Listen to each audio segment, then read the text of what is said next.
coming out as a lesbian in 1973, working for a children and family service agency was not a safe thing to do. And as I shared earlier, my partner also worked there. And it was interesting because this was before the days of cell phones. And if we were on call, we had pagers to carry. And there was an answering service that got the calls, and then they had to locate us. Well, after the first few months we got together, we each had our own apartments, but we were going back and forth from one to the other, spend a few days here, throw the cat in the carrier, and go to the other one's house for a while. It was actually the answering service that figured us out before anybody else, because if they called for one of us at one house and we weren't there, they learned to call the other place and we would be there. And it took us a while to even come out to a couple of our closest other caseworkers there. But it was interesting because when we did, I can specifically remember one of them saying, "Well, I'm glad you finally told us. Now we don't have to act like we don't know." So that way we knew that people had figured it out, but they were okay enough with us not to rat on us, basically. But over the years in Springfield, it was still not as comfortable as it might have been in a larger city. When we got in 12-step recovery programs, there were some meetings that were specifically for gay and lesbian people in AA and Al-Anon. We were also creeping up on the AIDS epidemic. And although we weren't personally involved in it, we knew people who had AIDS. There were a lot of lesbian women who were caregivers for men with AIDS. And it's not uncommon for gay men and lesbian women not to socialize much together, but the AIDS epidemic changed that because of the need for caregivers. It was difficult to go to functions that were all gay and lesbian things in cities that were large enough where you could go out in the evening and hold hands. You could go to St. Louis to the Central West End, which was mostly LGBT businesses and restaurants, and sit outside together and not be concerned. But then you had to come home, and kind of go back in the box. But between the 12-step programs and just the start of more of the opening of LGBT pride, I decided that was I'm not a sign carrier. I'm not somebody that likes to go knock on doors of legislators and, try to talk to them, but I'm okay with being a force behind a movement like that. And it's interesting, since I found out about your business and decided to do this video, I'm also doing one with a national lesbian organization that are trying to gain lesbian stories of women over 70 and archiving them with a college before those people start dying, and their experiences. And some of the ones I've watched in that are back to the periods where women could be arrested for wearing trousers and a man's shirt in public or whatever. So thank God that went away before, because I haven't had a skirt on for 40 years. But I am active with, or I was active pre-pandemic with the LGBT student group at the college that I graduated from, Blackburn in Carlinville. And it's a whole different thing, because history-wise, those kids are young enough now that they're not familiar with the Stonewall uprisings and stuff that kind of started the LGBT movement.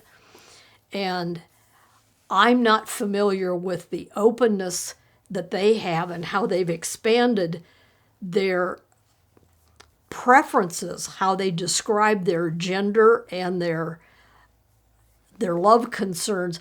There's like 35 words for all of these different definitions of, I'm male, I'm female, I'm bisexual, I'm pansexual. When I meet with them, sometimes I just have to stop and say, whoa, what's that? I don't understand that terminology. But when we play LGBT trivia, they like to have me on their team because I know the history. Love is love, period. It doesn't make any difference which of these combinations it is. And that's the thing that I think, unfortunately, so many people don't understand. It doesn't have to be about what people do sexually with one another. They may not, especially older LGBT people, they may not be having sexual relationships at all, but the love that they have for one another, and maybe families that have disowned them, to me, is what we have a responsibility to try to show other people if we can, but there's a lot of people that just don't want to see it.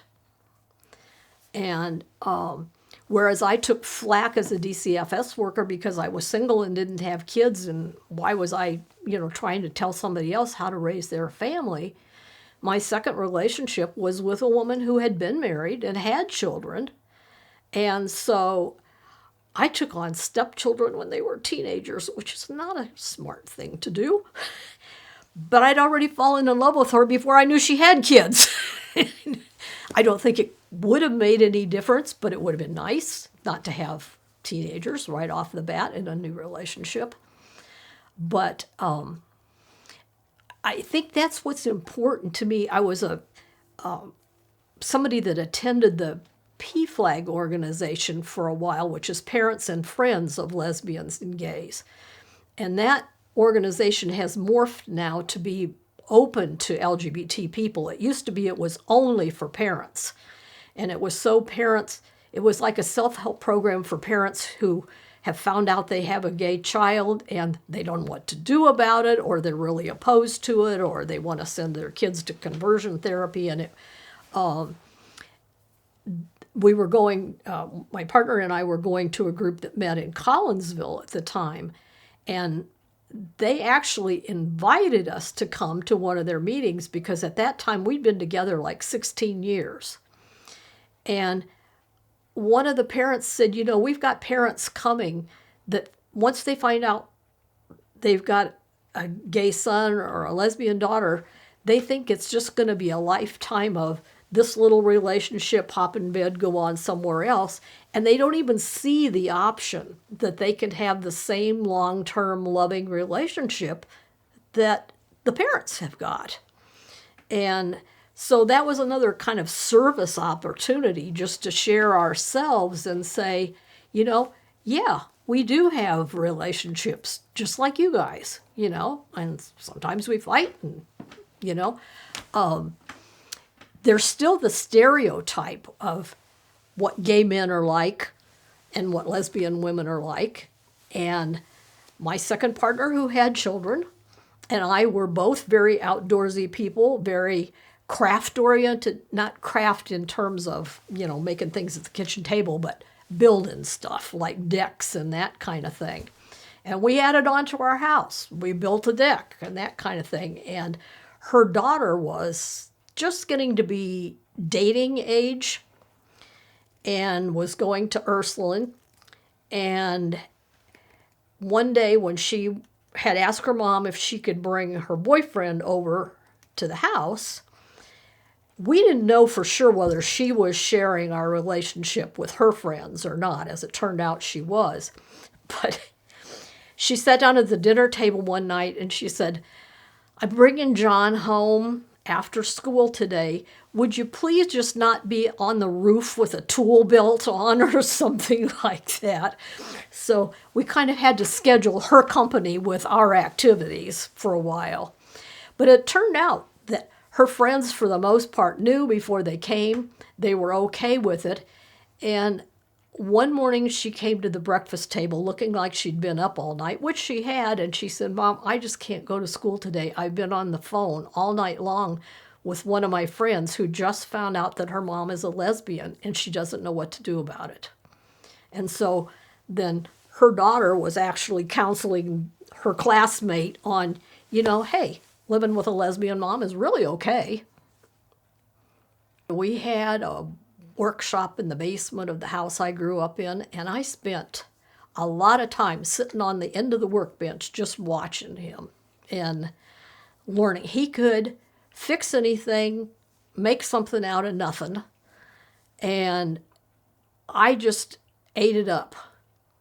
And so one of my ways to stay sane while I was working at DCFS and dealing with all of the emotional trauma situations was to go home and hit the garage. I had power tools. At one point in time, I actually bought a large multi-tool piece of equipment called a shopsmith, and I was building furniture. And I advertised as the sawdust room, and but I didn't like doing the little crafty things. I wanted to build something that was usable, so decks on houses and that kind of thing are something that I just love doing. I don't do as much of it anymore because I'm not physically energetic enough to deal with it. But my second partner and I moved into my house, but we added on to it. And she was a beautician at the time, and we actually built her beauty shop into the addition because I had 2 lots, so it had a separate address and everything. And we laid a wooden sidewalk and, built. You're probably familiar with how Habitat for Humanity has the love notes and stuff they put in the house. We knew that concept, and so we invited friends who, of course, at that point knew we were a couple, to come, and our families, and everybody wrote notes, and we put them in the walls and that kind of stuff before we finished the rooms. And then when she decided to go back to school and get into social work herself, we closed the beauty shop and made an opening between her daughter's bedroom and that room. So it had an outside entrance. So as she got older, then she kind of had like a little mini apartment, but she was still in our house. And so we were always into doing that kind of thing. Photography, I've been into probably since the first little box brownie camera I had. I'm into shadows, I'm into reflections, I'm into close-ups of the blossoms, waiting for the bees and the dragonflies to light on things. And I don't do anything with them in terms of editing. I don't know anything about all of the master stuff that the camera can allow you to do. I'm just a point and shoot person. But I just seem to have an eye for the things that I want to, take pictures of. And I can get a picture of a dragonfly with the sun shining through its wings and casted a shadow that looks like another dragonfly right next to it, in a pair. And because I live alone and eat my meals alone so much of the time, I have a video of all my photography that I play on my laptop with music in the background, and it's just like sitting and, waiting for all those little creatures to show up outside, even if it's the dead of winter or pouring down rain. I wish I had more of a way to share my photography, but I'm not into all of the contests and stuff. It's too much work. I just like to make a calendar or make a little booklet with sayings and stuff in it. One year I made calendars for friends, and I had a different photo I'd taken for each month, and then a Native American saying that I'd picked to go with them. Part of the reason I felt a need to do something like this is because I do not feel that I'm close to my biological family. Since my parents died and my brother just recently died, and he and I were not terribly close because we were just so totally different. But he's the one that has had new generations of our family. He had 4 kids.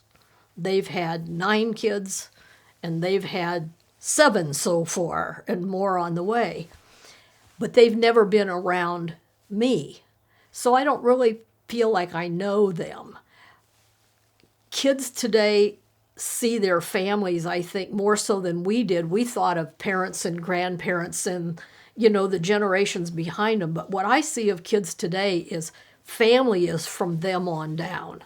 their kids and their grandkids. And if they happen to have extraneous brothers and sisters or maybe still living parents, they don't see that as much as family as we used to. So my niece will send me pictures of a new baby, and I have to ask her, who does this one belong to? Because I'm not that familiar with them, and they don't know anything about me. I've been gone from the family home since I went to college. And because I figured out right out of college that I was a lesbian and got into a relationship with somebody for the next 18 years, I didn't feel comfortable sharing that with my family. And I only had one sibling, and he was younger than I was, and he got his girlfriend pregnant when he was 16 and she was 14. And that was a crushing blow to my parents and their sense of self-esteem in that church. And where did we go wrong? How did this happen? We had to go to another state to get them married because of the girlfriend's age. And they had their first child when she'd only been 15 for 3 days. And he quit going to church. And so my parents had, all of their close friends to deal with this.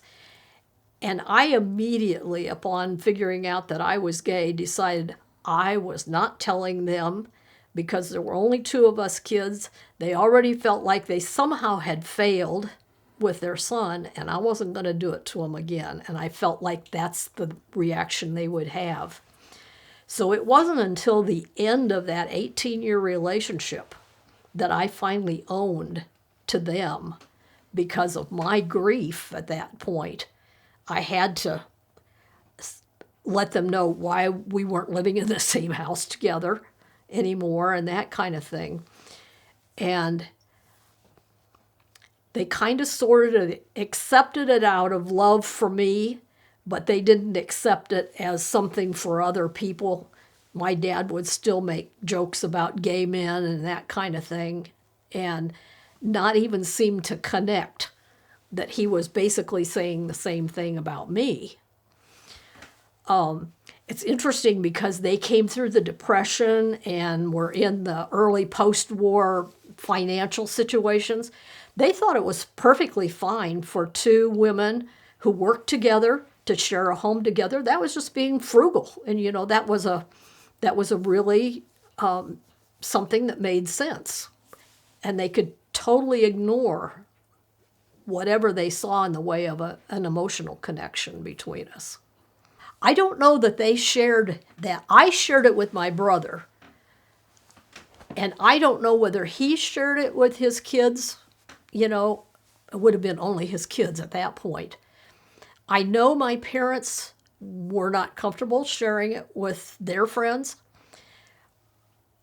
My second partner and I had a commitment ceremony, and they came to it, and I had created a little program and stuff for it. We did it outdoors in the woods, and our good friend and minister at Unity, Jerry Comstock, did it for us, and we made a bird seed circle for the nature thing, and everybody was in the circle, and we asked everybody to go barefoot during the service and stuff, and we had it videotaped, and when it was over, we had a lot of discussion and stuff.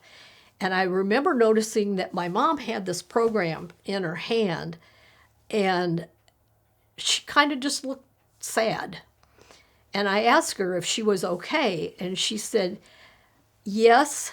She said this was so beautiful, and she had this program in her hand, but she said, I don't think that I can share with my friends that I went to my daughter's wedding. Well, 3 years later, we did a recommitment ceremony, and it was their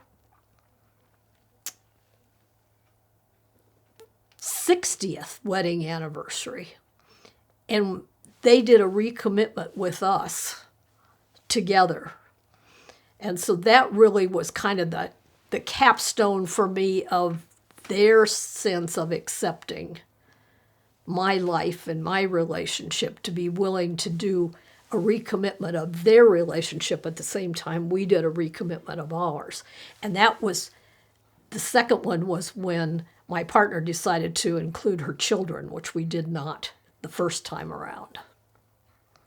There's a little placard out on my kitchen table that I made, that it has the little symbols on it like you see on restaurants, restrooms for men and women, and it's got two men on one end and two women on the other, and then one of each in the middle, and the label just says love is love, and then it's got a very obvious period, the punctuation mark at the end, that I read love is love, period.